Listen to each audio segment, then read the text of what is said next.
ጤና ይስጥልኝ የአዲስ ጆርናል ዩቲዩብ ቻናል ተከታዮቻችን፣ ለዛሬ አንድ ጽሑፍ ይዘንላችሁ መጥተናል። ላይክ፣ ሰብስክራይብ፣ ሼር በማድረግ ሀሳባችሁን ደግሞ ኮሜንት ላይ በማስፈር አብራችሁን ሁኑ።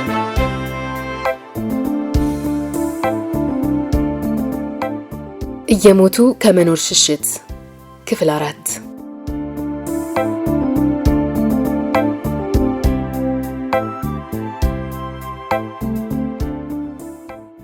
ዳግም ልደት እየሞቱ ላለመኖር። ከመኝታ ክፍላችን እንደወጣን ዘውትር እስረኛውን ለመከራና ስቃይ የምትወስደው የአስተዳደሩ ላንድ ሮቨር ውስጥ እንድንገባ ታዘዝን። ስድስታችንም ገባን። የዕለቱ ያልተለመደ ስም ጥሪ የፈጠረብኝ ስጋትና ጭንቀት ላንድ ሮቨሯ ውስጥ ከገባው በኋላ እንኳን ሊለቀኝ አልቻለም። በጣም ፈርቻለሁ። ልቤ በኃይል ይመታል። አፌም ደርቆ ምላሴ ተሳስሯል። የተያዝንበት ቦታ ወስደው ሊገርሉን ያሰቡ መስሎኛል። ጓደኞቼም እንደኔው አይነት ስሜት ሳይደርሳቸው አልቀረም። መረበሽና ተስፋ መቁረጥ አይናቸው ውስጥ በጥልቀት ይነበባል። እንደኛው ተጠርተው ላንድ ሮቨሯ ውስጥ አብረውን የታጎሩት ሌሎች 3 እስረኞችም ከጓደኞቼ የተሻለ ሁኔታ ላይ አልነበሩም። በድን የሆኑ ያህል እንቅስቃሴ አልባ ሆነው ተኮፍሰዋል። ንግግር የለ፣ ወሬ የለ፣ ዝግት። በአካባቢው ከሞት በቀር የመኖር ተስፋ የሚፈነጥቅ ፍጡር አጣሁ። ይበልጥ ተስፋ ቆረጥኩ። በቃ ሊገሉን ነው ማለት ነው። ወዴትስ ነው የሚወስዱን? ላንድ ሮቨሯ እንቅስቃሴ ጀመረች። አእምሮዬ አንድ ነገር እስከ መጨረሻው ማሰብ ተሳነው። ወዴት እንደሚወስድን ባናውቅም ከ3 ወር በፊት የገባንበት የመከራና የስቃይ ግቢ ለመጀመሪያ ጊዜ ለቀን ወጣን። የተጫንባት ላንድ ሮቨር ጠባቧን የጎንደር ከተማ መሃል ለመሃል አቋርጣ አንድ ግቢ ውስጥ ገባች። ግቢው በጣም ሰፊ ነው። አንዳችም እንቅስቃሴ አይታይበትም። በግቢው የተንሰራፋው ጸጥታ ረጅም ዕድሜ ካስቆጠሩት ትላልቅ ዛፎች ጋር ተደምሮ ፍርሃትና ስጋቴን አባዘው። የምን ግቢ ነው? ለምንስ ወደዚያ መጡን? የሚታወቅ ነገር አልነበረም። የመግቢያውን በር አልፈን ጥቂት እንደተጓዝን ሌላ ግቢና ሌላ በር ገጠመን። እንደገናም 3ኛ ግቢና በር። ይህን ጊዜም ከፊት ለፊቴ አንድ ትልቅ ቤት ይታየኝ ጀመር። የጫነችን ላንድ ሮቨርም ወደዚህ ቤት ተጠግታ ቆመች። እኛም አጅበውን በመጡት ፖሊሶች እየተገፋንና እየተጎሸምን ወርደን ከቤቱ ጎን ካለ የሲሚንቶ ወለል ላይ እንድንቀመጥ ተደረገ። ግምቴ ትክክል ይሆን አይሆን ባላውቅም ለምን እዚህ አካባቢ እንደመጣን ያወቅኩ መሰለኝ። ባሳለፍኩት እስር ቤት ቆይታ ለምርመራ ሄደው የተመለሱ እስረኞች ስለ አካባቢው የገለጹልኝ ነገር ከዚህ ግቢ ጋር ተመሳሳይ ሆኖ አገኘሁት። እውነት ባደረገው ብዬ ጸለይኩ። በሞት ፈተና ተጠምዶ እሱን ብቻ ያስብ የነበረው አእምሮዬ ከመቅጽፈት ወደ ምርመራው ስቃይ ተሸጋገረ። ምርመራ ማለት ግርፊያ ማለት ነው። ማሰቃየት ማለት ነው። ታመነም አልታመነም፣ እውነት ተናገሩም አልተናገሩ ግርፊያው የማይቀር ጉዳይ ነው። አረመኔዎቹ መርማሪዎች ጉማሬ ግርፍ የተተለተለ የደም መስመር ያወጣ ገላ አይኔ ላይ ተሽከረከሩ።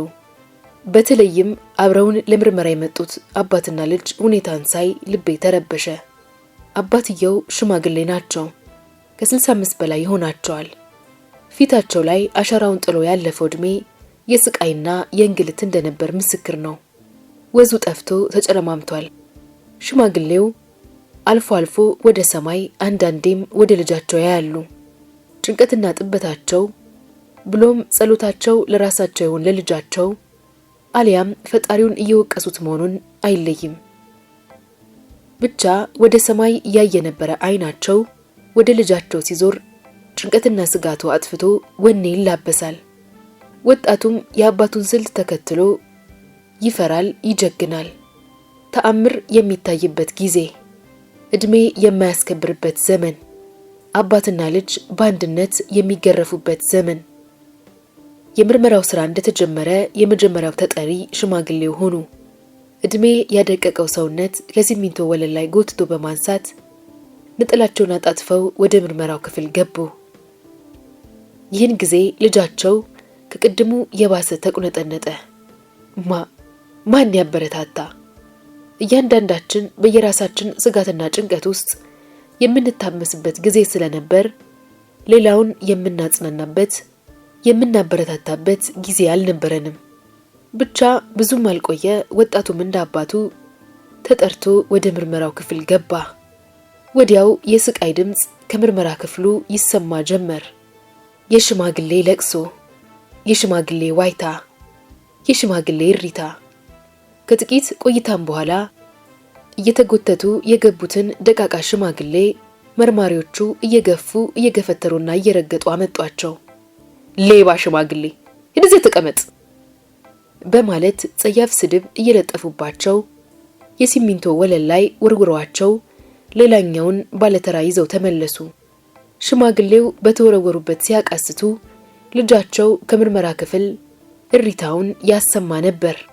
ሌላ ጩኸት፣ ሌላ እሪታ፣ እንዲህ እያለ ጩኸቱ በእሪታ እየተተካ አካል በግርፍ የጎደለ ጥሪው እኛ ጋር ደረሰ። የመጀመሪያው ተጠሪ አታክልት ነበር። ወደ ምርመራው ክፍል ሲያመራ በልቤ እግዚአብሔር መከራና ስቃዩን ያቃልለት ዘንድ ጸለይኩለት።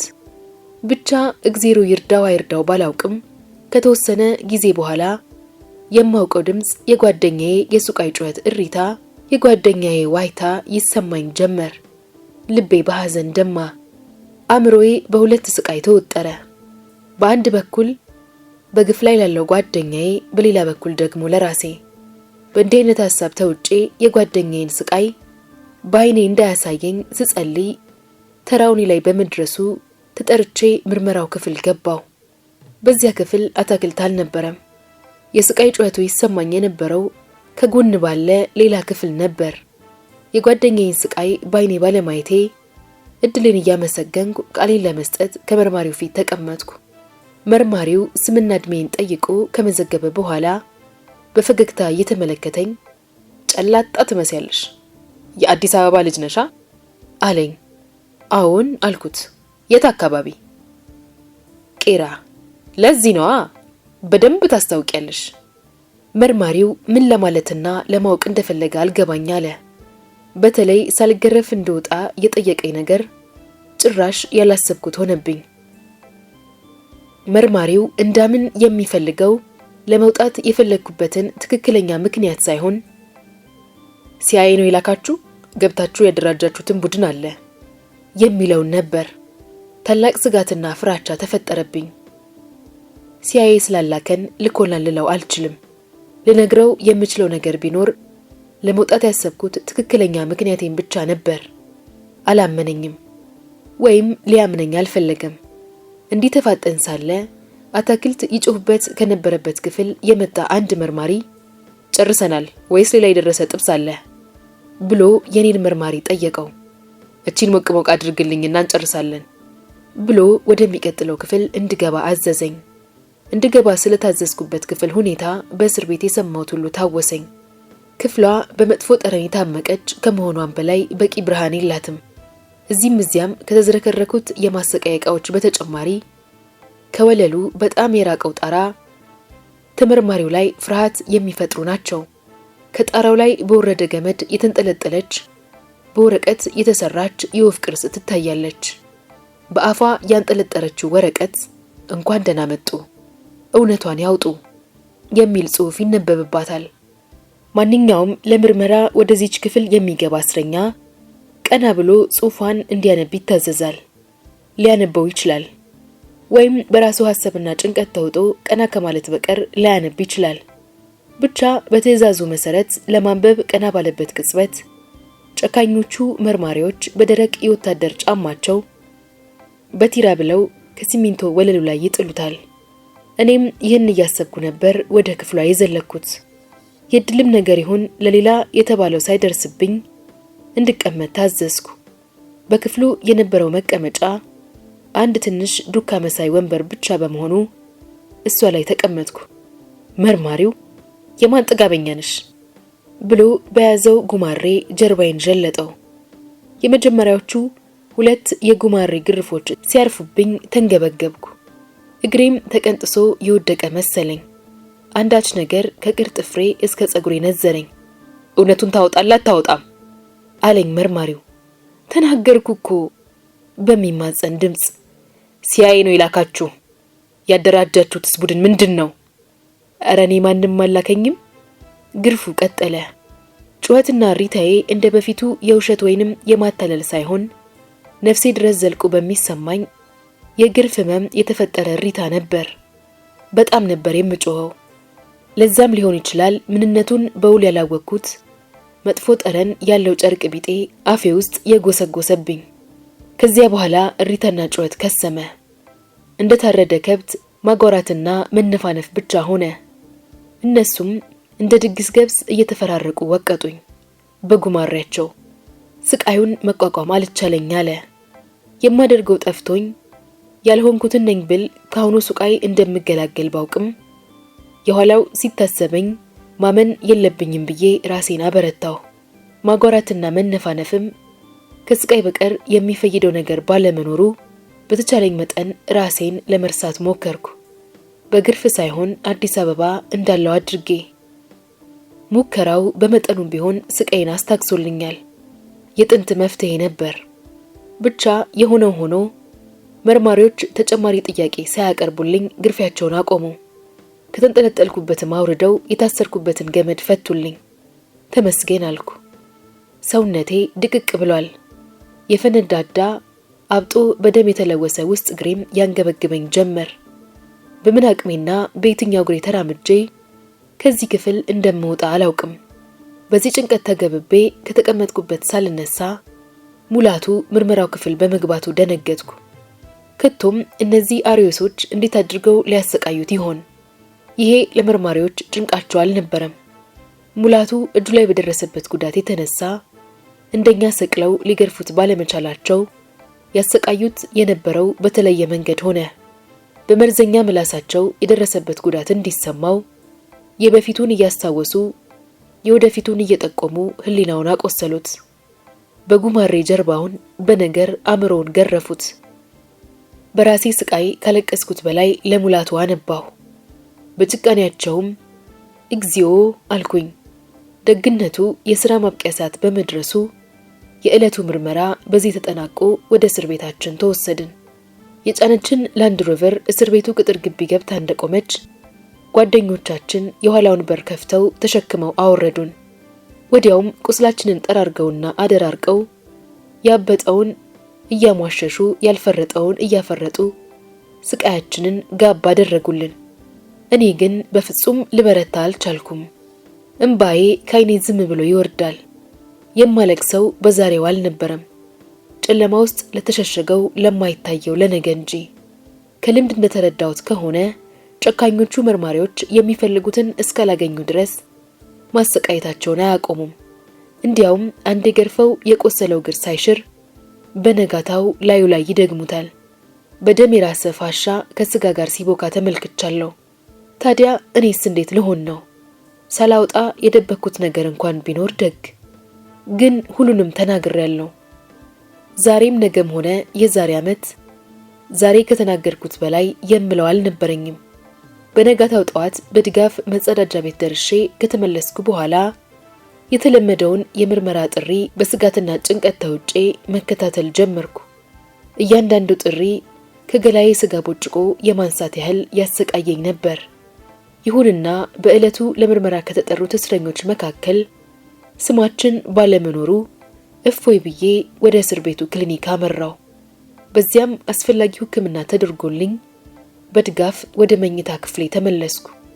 እያንዳንዱ ቀን የራሱን ሐዘንና ስቃይ ጭኖ ከመምጣት በቀር ተስፋ አይታይበትም። በየቀኑ የግርፍ ጥሪ፣ በየሳምንቱ የገደላ ጥሪ፣ ግርፍ፣ ስቃይ፣ ሞት። በዚህ ሁሉ የምጨናነቅና የምሰቀቅ በሆንም ቀን በቀን እየተተካ ከድጋፍ ወደ ምርኩዝ ከምርኩዝም ለብቻዬ መረማመድ ቻልኩኝ። ታዲያ አንድ ቅዳሜ ጠዋት ባላሰብነውና ባልጠበቅነው ሁኔታ የኔና የጓደኞቼ ስም ተጠራ። አንዳች ነገር መላ ሰውነቴን ወረረው። እስረኛውም በመንሾካሾክ ድምፅ እነሱንም ሊገድሏቸው ነው ሲባባሉ ተሰማኝ። ቀኑ ቅዳሜ በመሆኑ ለምን እንደተጠራው አልተጠራጠርኩም ነበር። ይሁንና ለገደላ የሚሄድ እስረኛ የሚጠፈርበትን ክፍል ስናልፍ ጥርጣሬ ገባኝ። የጠራንን ፖሊስ እየመራ ከጣቢያው አዛዥ ቢሮ አደረሰን። ይህን ጊዜ ነበር የተጠራንበትን ምክንያት በትክክል ያወቅነው። አዛዡ ቢሮ ውስጥ በመስኮት በኩል እናቴ ቁጭ ብላ ተመለከትኳት። ሶስታችንም ተንደርድረን በመግባት ተጠመጠምንባት። መተቃቀፍ፣ መላቀቅ፣ መላቀስ። ሙቅ የእናት እንባ በአንገቴ ስር ወረደ። እኔም እንደ ሕፃንነቴ ደረቷ ላይ ተለጥፌ አነባው። ጓደኞቼም እንደዛው። ንግግር የለ ወሬ፣ ለቅሶ ብቻ። ደግሞም ስለደረሰብን ጉዳት ለመግለጽ መናገር አያስፈልገንም ነበር። ገጽታችን ከቃል በላይ ስቃያችንን ይገልጸዋል። በእንዲህ አይነት ሁኔታ ከ30 ደቂቃ በላይ ከቆየም በኋላ አዛዡ እንድንለያይ አደረጉ። ከዚህ በላይ ብንቆይ ኖሮ ከመላቀስ በቀር የምንጨምረው አልነበረም። እናታችን ተሰናብተን ከመሄዷ በፊት የጓደኛዬ አባት አንዳንድ ነገሮችን እየሞከሩልን እንደሆነ ነገረችን። ተለይታን ከእስር ቤቱ ስትወጣ ሁድ ባሰኝ። እስር ቤቱን በቆየንበት ባወቅነውና በለመድነው ቁጥር ከመረጋጋት ይልቅ እረፍት የለሾች ሆንን። በተለይ ሙላቱ እናቴ መታ አይታን ከሄደች በኋላ በጣሙን ሆድ ይብሰው ጀምሯል። አንዳንድ ጊዜ ሌሊት ከእንቅልፉ ተነስቶ ያለቅሳል። መራር እንባ። ምናልባትም በበፊት ህይወቱ ከሚያውቀው ሰው ጋር ሲገናኝ የመጀመሪያው ስለሆነ ይሆናል። ታዲያ ምናልባት ከተረፍን ወደፊት እንዴት ይሆናል የሚለው ሐሳብ በጣሙን ያስጨንቀኝ ጀመር። ይህን መሰሉን ስሜት እንደተሸከምኩ ነበር ለዳግም ምርመራ የተጠራሁት። በዚህ ጊዜ እንደ መጀመሪያው የምርመራ ቀን ግርፍ፣ ስቃይና ጥያቄ አልገጠመኝም። የእምነት ክህደት ቃላችንን እንድንጽፍና እንድንፈርም ተደረገ። ደስታዬ ወሰን አጣ። ፊርማ ተፈረመ ማለት ምርመራ ተጠናቀቀ ማለት ነው። ካሁን ወዲያ በየቀኑ የሚደረገው የስም ጥሪ አያስበረግገኝም። የምጠብቀው አንድ ነገር ነው። ዳኛ ፊት ለፍርድ መቅረብ። እስር ከተፈረደብን ወደ አዲስ አበባ ስለምንተላለፍ ያው የመፈታት ያህል ነው። ሞትም ከሆነ በየሳምንቱ ከመሰቀቅ አንዴ መገላገል ይሻላል። እንዲህ እያልን የእስር ቤት ህይወታችን 10 ወራት ባስቆጠረበት አንድ ከሰዓት በኋላ የተለየ ነገር ገጠመኝ። ምሳዬን በልቼ መኝታ ክፍሌ ውስጥ ወዲያ አመላለስ ነበር። ወዲያውም የመኪና ሞተር ድምጽ ሰማሁና አቁሜ ጆሮዬን አዳምጥ ጀመር። ሁሌ በዚህ ሰዓት ወደ ግቢው የምትገባው የአስተዳደር ላንድ ሮቨር ብቻ ስትሆን በዛሬው ዕለት ግን ከወትሮው ለየት ያለ የመኪና ድምጽ ሰማሁ። ብዙም አልቆየም የስም ጥሪ ተጀመረ። በመጀመሪያው ጥሪ በእኛው አይነት ወንጀል የተያዙ የ7 ልጆች ስም ተጠራ። በሁለተኛው ጥሪም ላይ ወደ ሱዳን ሲጠፉ ቋራ ላይ የተያዙት 3 ልጆች ስም ተጠራ። የመጨረሻውና ማብቂያው የኛ ሆነ። ለሞትም ይሁን ለሌላ ሳላውቅ ቀሪዎቹን እስረኞች ተሰናብተን ከመኝታ ክፍላችን ወጣን። ወዲያውም ግማሾቻችን የሻለቃ መላኩ ስፔሻሊስቶች ይዘውት በመጡት ስቴሽን ዋገን ውስጥ ስንገባ የተቀሩት ደግሞ በአስተዳደሯ ላንድ ሮቨር ሆነው ይህን ስቃይና የመከራ ግቢ ለቀን ወጣን። ወዴት ለምን እንደሆነ የምናውቀው ነገር አልነበረም። በጉዞ ላይ ሳለን አጅበውን ከነበሩት ስፔሻሊስቶች አንዱ አሁን የምትሄዱት ዳኛ ጋር ነው። ድምጽ ውስጥ የሌላ ጊዜ ትዕቢት፣ ጭካኔና ቁጣ አይሰማበትም። ጥፋታችሁን እንድታምኑ ይህ ሳይሆን ቀርቶ እንዲሆንን እንዲያሆንን ብላችሁ አተካራ ብትፈጥሩ ዋጋችሁን ታገኛላችሁ። ነገሩ ሁሉ ግራ አጋባኝ። ፍትህ በተጓደለበት ዘመን ዳኛ ጋር ቀርቤ እውነተኛ ፍርድ አገኛለሁ ብዬ አላስብም። እንዲያም ሆኖ ግን ከዳኛ አፍ የሚወጣውን ፍርድ ለመስማት ጓጓው። የተጫነባቸው መኪኖች አስተዳደሩ ጽሕፈት ቤት በመግባት ቆሙ። ሁላችንም ከመኪናው ወርደን ጠመንጃ እንደተደገነብን ወደ ሻለቃ መላኩ ቢሮ የሚያደርሰውን ደረጃ ወጥተን ከሻለቃ መላኩ ቢሮ ገባን። ቢሮ ውስጥ የነበረው ቀጭን መልከ መልካም ሰው በኋላ ሻለቃ መላኩ እንደሆነ ያወቅኩት ሁላችንም ገብተን ማለቃችንን ሲያረጋግጥ ከቀረቀረበት ቀና ብሎ ባይኑ ገረፈን። ከዚያ በፊት ሻለቃ መላኩን በአይኔ አይቼው አላውቅም። ያን መሰል አረመኔያዊ ፍርድ ከዚህ ሰው መውጣታቸውን ሳስብ ዘገነነኝ። ደሜም በኃይለኛው ወደ አእምሮዬ ሲረጭ ታወቀኝ። እልህ መሆኑ ነው። ግና አንዳችም ማድረግ የምችለው ነገር አልነበረም። ሌላው ቀርቶ የዛሬውም ህይወቴ በዚህ መልከ መልካም ሰይጣን እጅ ናት። በቃሉ ድናለሁ። በቃሉ ሞታለሁ። አምላክ ልቡን ያራራለት ዘንድ ጸለይኩ። በዚህ ጊዜ ሻለቃ መላኩ እሺ ከዳር ካለው ልጀምር፣ ምንድነው ጥፋትህ ብለው አፈጠጡበት። ወደ ሱዳን ልጠፋ ስል ተይዤ። ሁለተኛውም ቀጠለ። ወደ ሱዳን ልጠፋ እንዲህ አይነት መልስ አልፈልግም በማለት ከተቆጣ በኋላ በዝርዝር ለምን ለመውጣት እንደፈለጋችሁ ነው ማወቅ ምሻው ብሎ የኛን መልስ ሳይጠብቅ የራሱን ዲስኩር ቀጠለ። የወንጀላችንን ክብደት፣ ሀገራችን ስላለችበት ሁኔታ፣ በዚህ ጊዜ ለኢምፔሪያሊዝም ቅጥረኛ ለመሆን እናት ሀገርን ጥሎ መኮብለል ምን ያህል ወራዳ ተግባር እንደሆነ በዝርዝር አስረዳ። በመጨረሻም አሁን ምን ደረጃ ላይ ናችሁ? እስቲ አንተኛው ንገረኝ። ጥፋት አጥፍቻለሁ፣ ሀገሬንም ለመካዝ ዝግጁ ነኝ። ሁለተኛው እንደመጀመሪያው ጥፋት አጥፍቻለሁ፣ እንዲህ አይነት የጅምላ መልስ አልፈልግም በማለት ከቅድሙ የባሰ በንዴት ጦፈ። ብቻ ንዴቱ ብዙም ሳይቆይ ወደ ተግሳጽና ምክር ተቀይሮ ብዙ ነገር ነገረን። ወደፊትም ምን እንደሚጠብቀን አስረድቶ ሲያበቃ ከእንግዲህ በኋላ በእንዲህ አይነት ሁኔታ ብንገናኝ እርምጃዬን ታውቁታላችሁ፣ ጉዳዩም ሌላ ይሆናል፣ ለአሁን ግን መውጣት ትችላላችሁ ብሎን አረፈ። ያልገመትኩት ነበር።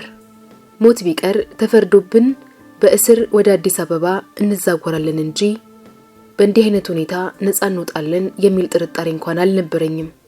ነገሩ ሁሉ በህልም ዓለም የሆነ መሰለኝ። በእርግጥም ያየሁት የሰማሁትና የተደረገው ሁሉ እውነተኛ መሆኑን የተረዳሁት በመሳሪያ ታጅበን የወጣነውን ደረጃ ነፃ ሆኜ ስወርደው ነበር። የመጀመሪያዋ የነፃነት ቀን፣ የመጀመሪያዋ የደስታ ቀን፣ ዳግም ልደት፣ እየሞቱ ላለመኖር።